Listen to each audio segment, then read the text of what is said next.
The Nintendo Switch has countless accessories of varying quality, but when it comes down to one category that truly matters, then it is controllers. Luckily, with the Nintendo Switch, we have been spoiled like never before. So if you already own a Nintendo Switch, or have decided to buy the version 2 of the Switch instead of the Lite, then these are the 10 best Nintendo Switch controllers you can find on the market. But before we begin, make sure to leave a like and subscribe if you are new, as it helps a ton, and in order to keep you here until the end, we decided to bring SpawnWave for some of their controllers.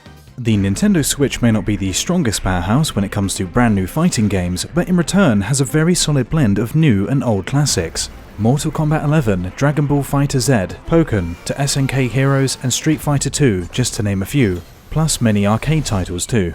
There are plenty of reasons to own a professional fighting stick for the system. The only problem is that these can get pretty pricey, with prices over $100, but luckily there are quality alternatives. The most affordable option, but at the same time with no unwanted compromises, is the Hori Fighting Stick Mini, which, believe it or not, costs no less than $50 US. Well, that is if you go for the regular grey version, but if you want something more fitting for a fighting game, then you have the Street Fighter Ryu and Ken edition, which will set you back an additional $10. Even so, both of these products are excellent fighting sticks with your expected responsive 8-button layout, additional turbo, plus, minus, home and screenshot button.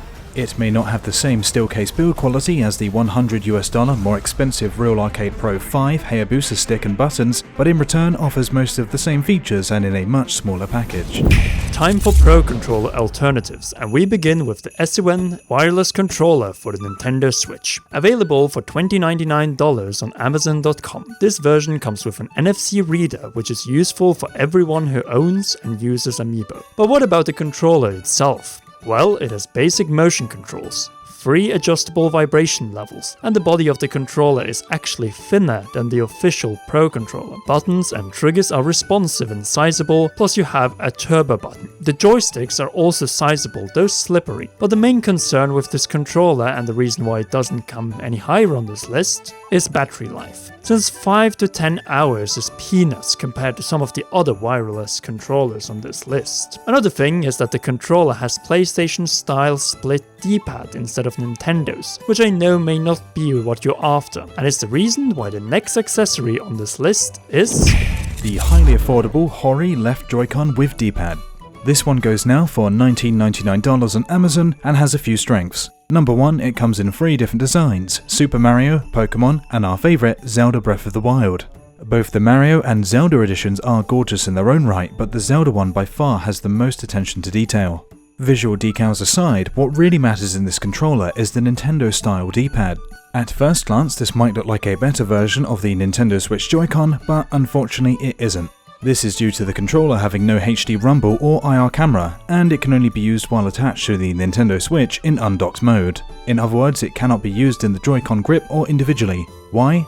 Because this isn't a wireless controller. However, it has still made it onto the list due to the high quality D-pad and low price compared to the original. Speaking of, your first pair of Nintendo Switch Joy-Cons come bundled with your system, but for every additional pair you have to pay out around $70, which makes it, along with the official Pro controller, the most expensive controller on this list. But there is a reason for this price, as in order to play multiplayer titles such as ARMS, Super Mario Party and a few others, you need an extra pair of this controller. It all comes down to the technology found inside these fully wireless controllers and its capabilities. 20 hours of play on the rechargeable battery, super accurate HD rumble motion controls, and IR camera, and it is the by far most versatile controller on this list, since you can play with them attached to the Nintendo Switch when the console is undocked, alone on its own, in each of your hands while playing on a TV, or in tabletop mode, together in the Joy-Con grip, or split from 1 into 2 controllers, though this mode is not very comfortable. Then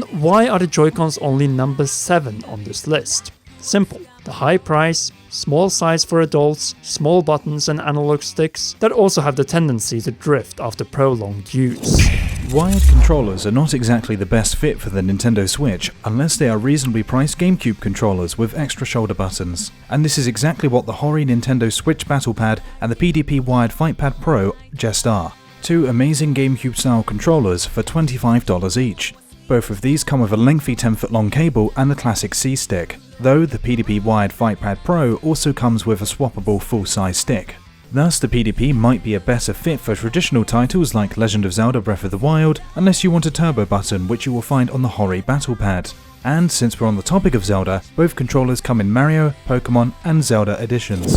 The Nintendo GameCube controller, as we already have established, is timeless, mostly for its layout, shape, sticks, and button sizes, which were ideally formed for their purpose. And though most game franchises have moved on from the GameCube controller, Super Smash Bros. Still cherishes it. The main issue though is that the original GameCube controller, just like we mentioned, cannot be used for most other games since it lacks one shoulder button. This is exactly where PowerA's wireless GameCube controller shines with its classic design, traditional button layout, but with a larger D-pad, added shoulder button, plus, minus, home, and capture buttons, which makes it into a fully usable wireless Nintendo Switch controller. For a GameCube controller, it might be a little expensive, but $49.99 for a wireless GameCube controller with basic motion controls that you can use for most Nintendo Switch titles like Super Smash Bros. Ultimate but also Breath of the Wild and Super Mario Odyssey is a very good deal. It also has up to 30 hours of battery life, though it is a little disappointing that this one isn't built in and rather requires a pair of regular AA batteries.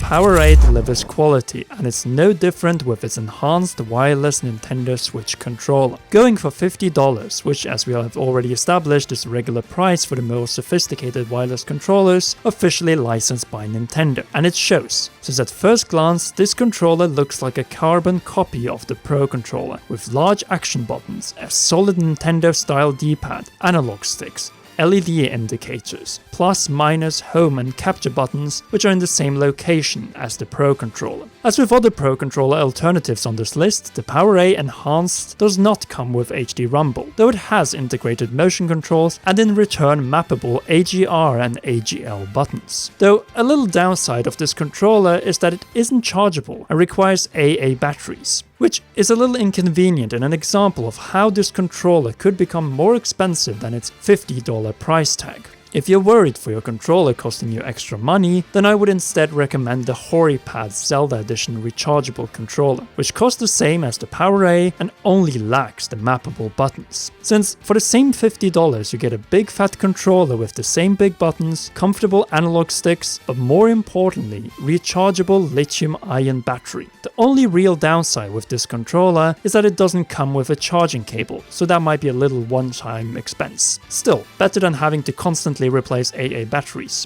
The price adds up. The SpawnWave Nintendo Switch Wireless Pro Controller, a cost-efficient, real value-for-your-money controller if there ever was one. For one, unlike many Pro Controller alternatives, it has the same analog stick layout as found on the official Pro Controller, and though the buttons do feel different since they are engraved and have a little different edges, for $30 you can't go wrong with this controller. The build quality is solid, the buttons, analog sticks and the Nintendo-style D-pad are sensitive and precise. It's comfortable to hold and play, and with its matte surface and size that will fit both adult and children's hands, what else can you ask for? Another thing that is unusual for controller prices below $30 are motion controls with 3-direction movement tracking, making it a suitable controller for games such as Breath of the Wild and of course Splatoon 2. On top of that, the SpawnWave tech is easy to use as you can sync it right out of the box, and it has a built-in rechargeable battery that will last for between 11 to 19 hours. This is shorter than the Pro controller, but as previously stated, the controller does cost $30, so one shouldn't be expecting things like advanced HD Rumble or battery life in the range of 40 plus hours. Another downside is some input lag, though this mostly applies to just Super Smash Bros. Ultimate. The SN30 Pro is an amazing controller, but it was a little too small and the trigger buttons were too cramped. But this is history, as the 8-bit Doe SN30 Pro Plus is as good as it gets for a third-party controller. Where do we even begin? Well, let me tell you, Conrad, we have analog triggers, 2 options for batteries, whether that's the rechargeable pack that comes with it or the ability to just swap out for AA batteries on the fly. And this is just the beginning, as the 8-bit Doe SN30 Pro Plus has triggers that are not cramped and modifiable vibration. On top of these improvements, along with the shape of the controller itself, the SN30 Pro Plus also offers customizable turbo functions and complete button mapping, features that you simply don't have on the official Pro controller controller. But then again, this controller isn't only a Nintendo Switch controller, it also works as a fine Windows, Steam, Mac, or Android solution. All thanks to the provided USB cable, 4.0 Bluetooth, and software which gives you total control when it comes to button mapping, sensitivity of analog sticks, range of triggers, vibration, and long sequence combos attributed to one button. Value-wise, for $50, there's no equal to the 8BitDo SN30 Pro Plus, as it has everything the Pro controller has or more, like the option of turning it into a wired controller. The only downside for some may be the layout of analog sticks, but for me personally, as you can see more in depth in this video, this is my new favorite controller for the Nintendo Switch. I do agree, the SN30 Pro Plus have a number of strengths, like a better D-pad over the Pro controller when it comes to customization, and well, analog triggers when you don't play on the Nintendo Switch. But I have to say that I still prefer the layout of the buttons and sticks, plus the bigger size of the action buttons on the Pro controller. In other words, for me, this is a tie. The Pro controller has met its match, though it still outperforms the SN30 Pro Plus in certain areas such as having HD rumble, NFC support, bigger buttons, and higher thumbsticks, features that may be more important to some. In other words, this is a matter of preference, but at the cost, I would say that the $50 SN30 Pro Plus is overall a better value than the $70 Pro controller. And on that note, we have reached the end. Make sure to leave a like on this video and then subscribe to Commonwealth Realm and SpawnWave and press that notification bell, and again for all notifications if you haven't already, as it greatly helps all of us. Finally, as always, we want to thank all our gracious patrons, and in particular royal producers Kenyatta R. Lee and Bradley Carriage for their support on patreon.com/commonrealm. And make sure to check out these two awesome videos.